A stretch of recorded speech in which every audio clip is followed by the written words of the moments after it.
I am starting this video and I'm honestly just pressing play because if I don't just press play and start it, I'm just gonna sit here and shoulda, woulda, coulda, and is the lighting right? Is my hair okay? Do I look like a grandma? Who knows? It's fine.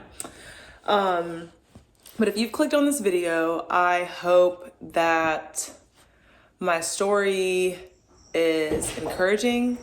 If you hear any random background noises, it's because I have 4 cats that are just playing with random things around my house and running around because they're babies. And yeah, so I'm gonna try to do this and be somewhat focused. This is my testimony, or at least like bits and pieces of it that I would want to share publicly. So forgive me for being long-winded. I've been through a lot of traumatic experiences. So I think a lot of things in my mind, like they connect for me. So there's really not a way for me to talk about like pieces of it without talking about like my entire life as a whole. So I just hope that this is helpful for whoever is looking at this, and I'm gonna be quiet and start reading it. So I've written it on this piece of paper. There's like 2 of them. So if you see me looking down, that is what I'm looking at.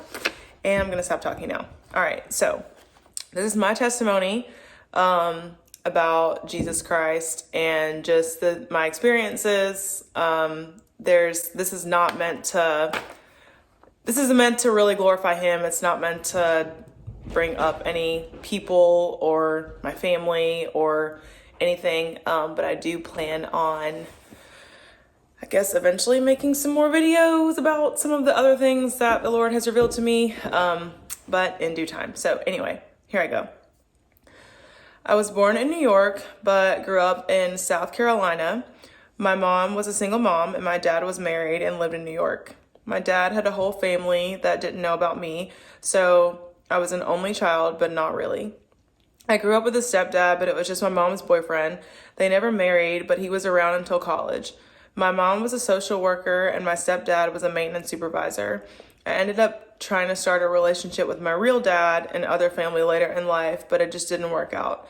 The first time I had ever heard about Jesus was while attending vacation Bible school as an elementary school kid. I didn't grow up in church, and I honestly can't recall my mom ever talking about Jesus at all. Elementary school is a blur just because I was so young, but I do remember some really weird things happening to me that somewhat followed me and haunted me as an adult. Middle school was pretty chill. I was the class clown. I try to make everything funny because, I don't know, everything's just kind of funny to me. I made pretty good grades and kept busy with ballet and Girl Scouts and horseback riding and volleyball. A lot really changed for me going into high school because I ended up being really good at volleyball. So with a lot of like workouts and just transitioning to being an athlete, it just caused my body to change a lot. And sometime during like my young teens, I ended up seeing pornography, I think on like, not that my parents or that my mom was watching it, but I think just like on one of the channels, like on direct TV. And in my mind, I would think maybe I became addicted to it, but it wasn't like I was like addicted to looking at it. I think it was like more of like curiosity.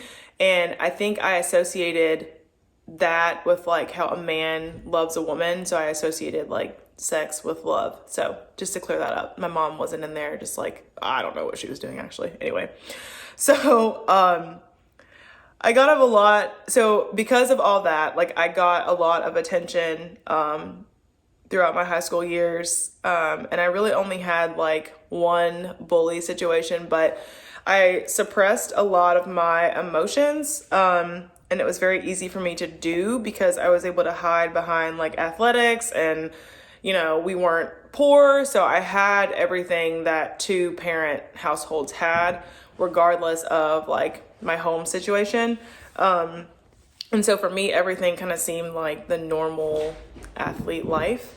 I started working when I was 14. My first job was at Zaxby's.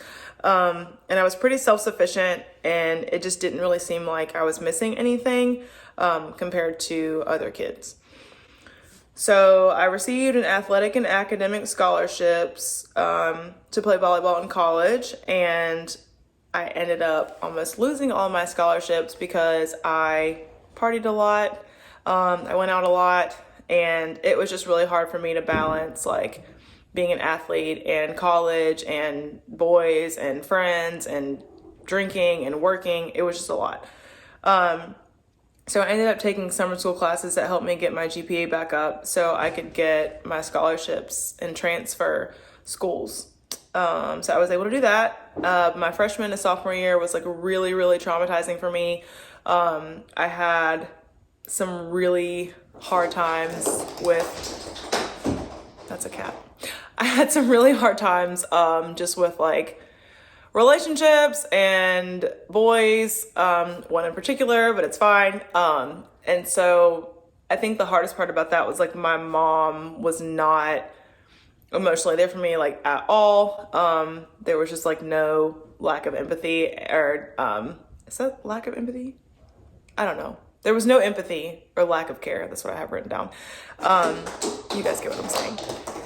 And so I just kind of felt like my mom kind of like ignored my needs. And I guess I didn't understand that because I was under the impression that like social workers, like, this is going to sound really stupid, but I thought that social workers like helped kids. Anyway, so after that, at like, I think 18 or 19, I tried to cut my wrist and I did not succeed. That was not something that in my heart I wanted to do. I just didn't, like, I went to do it and I was just like, this is not going to be good. Like, I don't want my mom to come find me. It just was not really it just didn't make sense in my head. Like, there was just something telling me like, you don't want to do that. Don't do that. And, so I ended up just like struggling more with like food and my body and eating and things like that. Which, I mean, I look at it now and it was just a control issue. But anyway, this is just me just blabbering on. So we're just going to keep reading. My cats are losing it. Okay. So I ended up passing my summer classes. And so I was able to transfer schools and I started going to church and was baptized. And so I just knew, I was like, I gotta start going to church because like, I don't know what I'm doing. I don't know what my life is doing. And this is just not going very well. And so I went to church and I was baptized and I just knew that I needed saving because I just didn't like who I was becoming. I didn't like how I felt. I don't really know what to even describe it as. But I just knew from like daycare and like FCA camp and things like that that's what Jesus did. Like, he was a savior, and I was like, all right, well, I'm gonna get baptized because like this isn't going very well. So at the church that I was baptized at, I was just kind of confused because I didn't grow up in church and everybody was black. And that's fine, but I just knew that like everybody in heaven wasn't black. And as someone that's African American and growing up the way that I grew up, I knew how it felt to be an outcast and to just feel like, I don't want to say not wanted, but like not appreciated. You didn't fit in certain circles.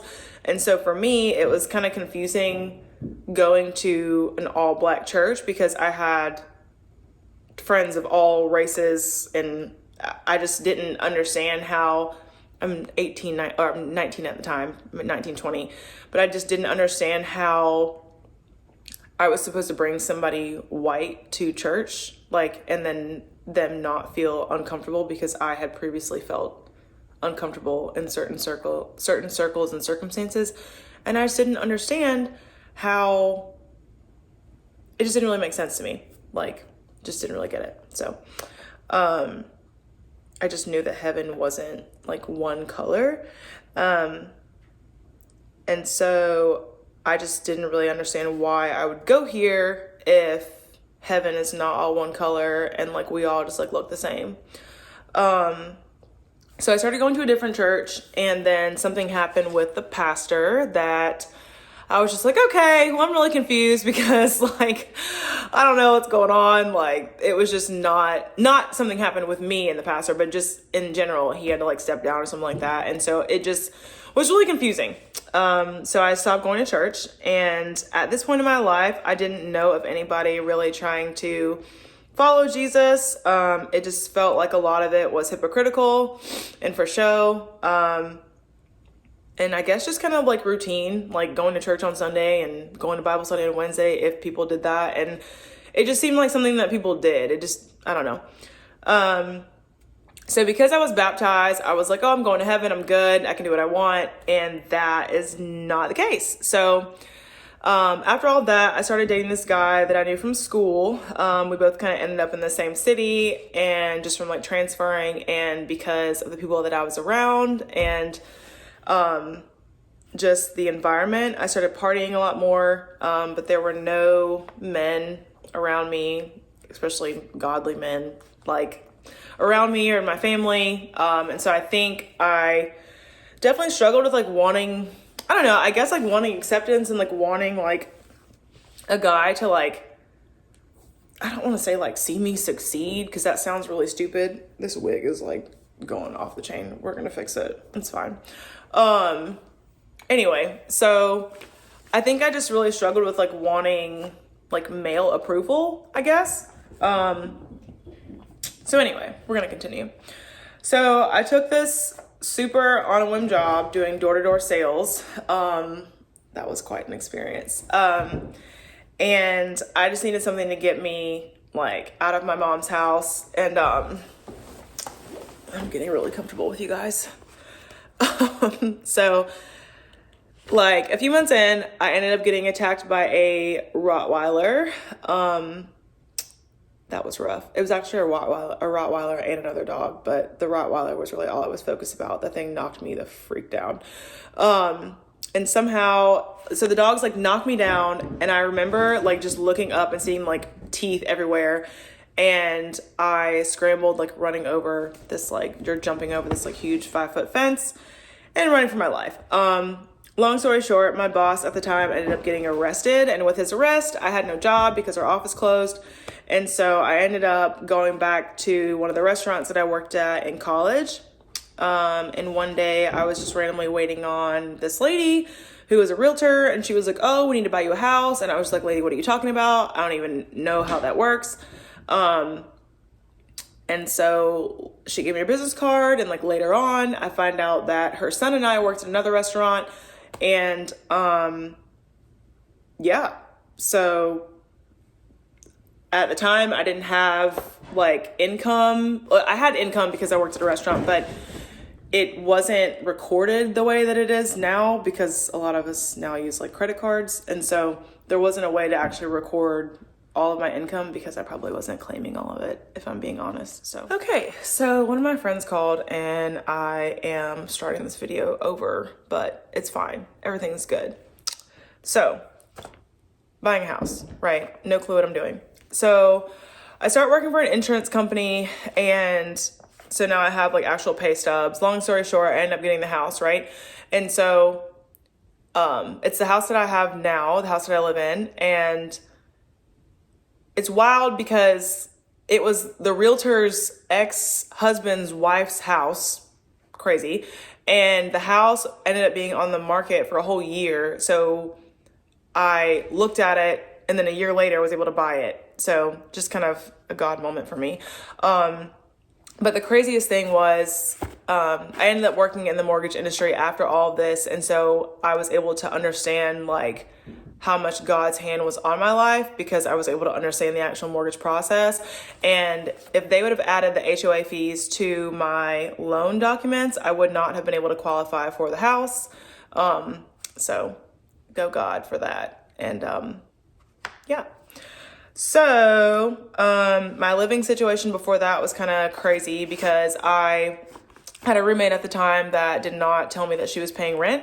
And so the apartment complex ended up lying to her to get me off the lease so they could evict just her. And nothing against her or anything. It just saved my credit. And so I ended up living by myself because I just didn't really trust anybody to live with anybody. So that was kind of, now that I think about it, that was kind of a big issue of mine, I guess, too, like being an only child. Like I didn't really feel like I could trust anybody. And it's like all the people that I tried to trust, like I feel like I was kind of naive. And then I just was in a lot of these situations that were just, they seemed very like cutthroat, I guess. Like, not that I was like, yeah, I did almost get arrested a couple of times, so we're not going to put that on the internet. Anyway, so one day while I'm at work, I get a phone call from one of my friends offering me this job. This is going into the mortgage industry, doubling my pay. I have no idea. I'm like, I don't even know what to do. So I go ask my boss, and she's like, you need to take the job. Like, if anything happens, you know, you can always get your job back here. So I was coaching volleyball at the time, and I didn't want to leave my kids because I love them. They were great. And so I ended up just commuting like to a different city and like coming to practice and like driving back and forth until the season was over, and I was just able to move. Thank you guys for being here, because everything in my brain connects, because #trauma. We're working on it. We are working on it. So being in the banking industry, I am really good at talking to people and really good at sales and stuff, but it is an industry, you know, like, I guess, I don't want to say run by men, but at that time, like, I was just in an office full of like really strong women and just dudes. So I was making really good money, but I had never had like stable relationships. And I was just doing a lot of things at this time in my life that my money was just not going to anything productive. I mean, it was paying my bills, but the rest of it, not really. So I had family members that, you know, smoked and did drugs. And so I was under the impression that some of it like wasn't bad, and which that's really not the point. It's just for me and like my emotional state, it was putting Band-Aids on a lot of what I was internally going through, not like fixing the problem. So while I guess like that point in my life, what is my sleeve doing? I don't know. I was introduced to tarot readings and like a lot of like new age practices, and I wasn't going to church at the time, and it just connected with me so much that I thought it was God, because I just didn't understand how whatever this was knew so much about me and understood me and made me feel a certain way. So I just kind of like started digging into it in my own time, and just, I don't know, I just thought it was another way. And I had tried to read the Bible in the past, but like, I would either like fall asleep or like just things would happen to where it would just keep me out of like the Word of God. So there was something about like what these people were saying on the readings that just connected with me, and it just drew me in like a magnet. Over the next couple of years, I would honestly just say I was kind of addicted to it. Like, I don't want to say addicted to it as like a problem. I'm not condoning doing it because it's demonic, but like I was relying on it instead of like relying on the Bible, but I was relying on it thinking that it was God. So it's still wrong. I just was very naive, had no clue what I was doing, is what I'm saying. So yeah. So it was helping me because it was just helping me talk about my emotions, and I was making, I guess, like all emotional decisions. Now looking back on it, I can see why God used that for me. I am 100% not telling anyone to do it because, again, it's demonic. But because nobody in my family, like especially women, like nobody talked about their emotions, like, and I had no idea how to talk about mine. I thought that it was a way to like help people because I was getting help from it. It almost seemed like it was therapeutic. That's my cat, if you guys can hear that. And so burning sage, crystals, just honestly, every new age practice, I probably did it. Unless it looked a little too dark for me because I was like, oh, I want to be the positive. It's still witchcraft, but like probably did it. So I would use it in spurts and like pick it back up, and I ended up getting into like a really, really toxic relationship with a guy that I met online. It was very short-lived, but it was very toxic, very traumatic. And I just remember, like, after the last time that we saw each other, I was just like, okay, God, like, I don't even know what's going on. And I just felt like the Lord just like reassured me that he was with me and that everything was going to be okay. And what I mean by this is, like, I remember driving down this mountain and like the sun was sunnier, the blues in the sky were bluer, like the grass was greener, like all of the scenery that I was seeing was just more vibrant and honestly just beautiful. Like, I was praying and crying, driving down this mountain, and everything just, like, God's creation just, like, I hope this makes sense. It just amplified in its color and beauty. Like, that's the best way to put it. I hope this makes sense. Yeah, so then a few months later, I met another guy. You would think I would learn by now, but I didn't. A few months later, I was out and I met another guy, and we ended up almost dating for about 2 years. We ended up living together, and this was the closest that I had had to a normal relationship. My cat is playing with this little plastic pumpkin. He loves it. We're just gonna let him keep doing it. And throughout my life, I've gone through a lot of manipulation and just a lot of like narcissistic abuse. I didn't know until I knew. So now I can identify it.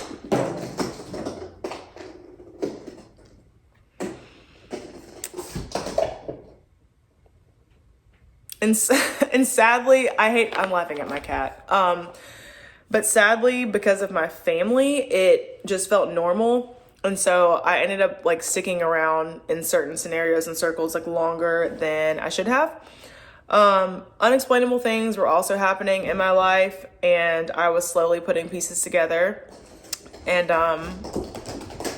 during that relationship was the first time that I had ever gone through what I think was a true deliverance from demons. I am not an arguer. I don't really like arguing. That's just not my thing. But I remember like us being in an argument, and I went to speak, and I hadn't eaten in a couple days because I was just so anxious and stressed out. And when I went to speak, I just like projectile vomited, all this like green, this is gross, I'm sorry, but it just came out. Whatever it was just came out, and like I couldn't speak, but I just remember being sick. And this was after I had decided to move out. So I ended up putting all my stuff in storage and trying to stay with my mom until my tenants moved out of my house. And my mom and I did not have the best relationship at the time. And I was so traumatized by everything. I did not really feel safe at my mom's house, and I was super anxious, and just some of the weird things that were happening where I was living before was then like now happening at my mom's house, especially with like the electronics. Like my computer would work and then wouldn't work, lights would flicker on and off, and there was just a lot of really like, I don't want to say like spooky. I don't really get scared. That's part of my problem. But there was just a lot of stuff that was happening that was just like, I guess I would just classify it's paranormal. Like, let's just call a spade a spade. So I was super stressed out because I worked remote. And so I was really nervous about my job and keeping my job, and like, honestly, at this point, trying to like salvage my job, because the relationship that I was in was just very toxic. And because the vid was going on, I don't even know if I can say that on here, but the COVID, whatever, was going on. And I was already kind of like working remote in a box, not really in a good relationship. Everything just kind of felt like I was isolated and by myself. And I was just not able to, I wasn't myself. I wasn't able to work the way that I normally would. I wasn't able to speak the way that I would normally speak. The person that I was in a relationship with would make fun of me when I was on the phone. That's part of my job. I would get made fun of when I talked to my boss or like other superiors that were helping me. And so I was really self-conscious about the way that I spoke and things that I said. And it was just not really a good situation without going into a lot of detail. So I ended up leaving my mom's house and staying somewhere else until my house became available. And during this time, I met a lot of witches. And I just want to say this in the most transparent way possible. I don't mean like hippies or I mean my cat. Move, cat. Like witches. Like people that are witches. I don't know how else to put it. There's not another way to put it. Not people that don't know they're in witchcraft, like people that are actually like legit witches. I hope that is as clear as it could possibly be.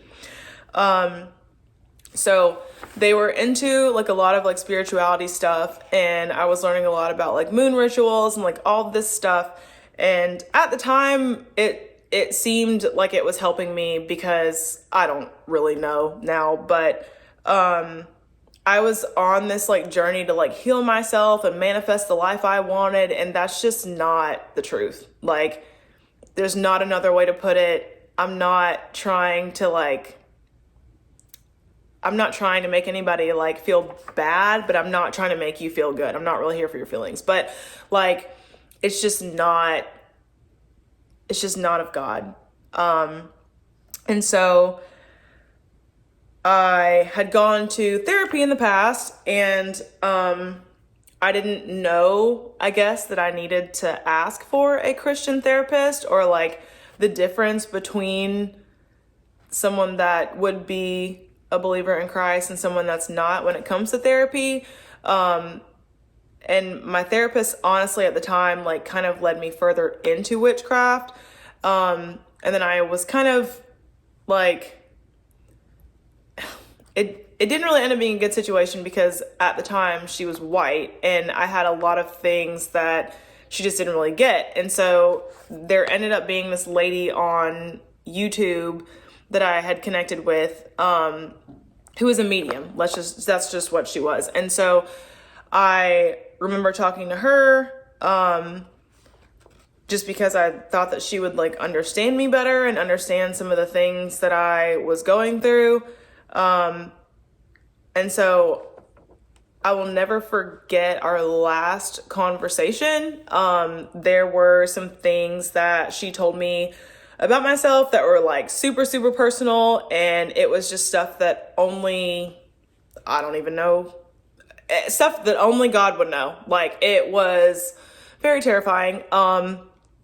And she looked at me and it was just like, you need to go dunk yourself in a river. Like you need to read the gospel. Like you need to read the Bible. And like, now that I think about it, it kind of seemed like she was calling me like dirty, but it didn't really matter. It just reminded me of Jesus and all the stuff that I had gone through and dealt with. And I was so like, I guess like I was so out there, I had kind of like forgot about God. Like that's really the best way to put it.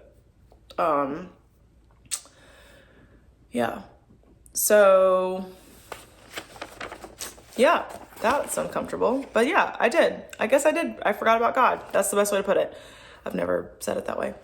But I was terrified, and like, I don't normally get scared. I'm very like funny and goofy and daredevil. And I'll be honest, like I like scary movies. I don't watch them really anymore, but I like the psychology behind it. But when I say this lady scared the daylights out of me, I literally thought she was going to come to the phone and kill me. I don't even know if that would be possible, but I just knew like whatever spiritual stuff that I had like tapped into or whatever I was doing was just like something I shouldn't have done. Just put it that way. So I never heard from her after that. And I was not able to contact her. I wasn't able to send her any money. Like she was just completely like blocked from, or I was completely blocked from her. And after that, I had kind of met people that took me from like point A to point B, and just the Lord was just using people to like show me things that I didn't need to have, showing me books I didn't need to have, threw all my crystals out, just threw all of it out. And so there were a lot of nights that I did not have anybody to talk to, just getting out of a relationship, just having all these arguments with my family. And I, at the time, honestly lost all my friends. Like, I wasn't on social media at the time, I don't think, or at least was like getting off of it. I had like started this like tarot channel, which some of you guys, if you're watching this, you might remember it. But all that stuff is gone. Like, God had me like get rid of all that. And I was just very alone. I've been very alone for like kind of a long time. And so there were just so many nights that I cried myself to sleep. Like, I just didn't understand what was going on in my life. I didn't understand why I was going through these things. I didn't understand what was necessarily like going on around me because it was super painful. But I just had nobody like but God. So I did deal with a lot of guilt because after I realized like what I had done, I guess, like I felt bad because I felt responsible for like not leading everyone to hell, but I just felt bad because I was like, I didn't know that this stuff was demonic. I didn't know that I shouldn't have been messing with this stuff. And I just felt bad because I had talked to a lot of people about it and yada, yada. So I then was learning more things out about my family. And you remember, like, I don't know any of my family. I don't have siblings. I don't know anybody. Nobody says anything about anybody. And so I had found out through another family member that like my great grandfather was a witch doctor. And so at the same time, I was learning about generational curses and just all these things that I had never heard about. And I'm a nerd, so I was researching them and just like looking at sermons about them. And I was trying to tell my family about it, but nobody would really listen. And I had seen a lot of just dark demonic stuff as a kid. And so some of it just seemed kind of normal to me, or like just another way kind of deal. So nobody would really talk to me about it. And it's like when I tried to talk to people about it and give them like my point of view, they just kind of like shut me down and I just kind of moved on. This really all just came from me wanting to know where I came from, like to know about more about my mom's side of the family, to knowing about my dad and his side of the family. And so I was just so desperate that I essentially was communicating with familiar spirits that were airing out all my family's laundry. And I was telling my family stuff that there was no way possible that I would know it because it was stuff that happened before I was even born. So, anywho, talking to my mom during this time was like really hard because my dad was married when I was born. And as I got older, I didn't think that my mom valued marriage, obviously because of the circumstances. And it's not bashing anybody. I guess it's just me telling like my side of the story and like why I did things the way that I did. Because I just didn't understand. And I'm like, well, how am I going to get married? And like my mom doesn't seem to value like marriage. And I didn't know what I was doing. I didn't know how to do it. I just needed some help, you know? So my mom ended up needing to have back surgery. That was something that she had decided to do. And we weren't really on the best of terms at the time because of just a lot of family things and a lot of things that I was discovering. A lot of questions that I had as I got older that, if I'm being honest, my mom just kind of like refused to answer. And because of COVID, I was not able to come to the hospital to visit my mom.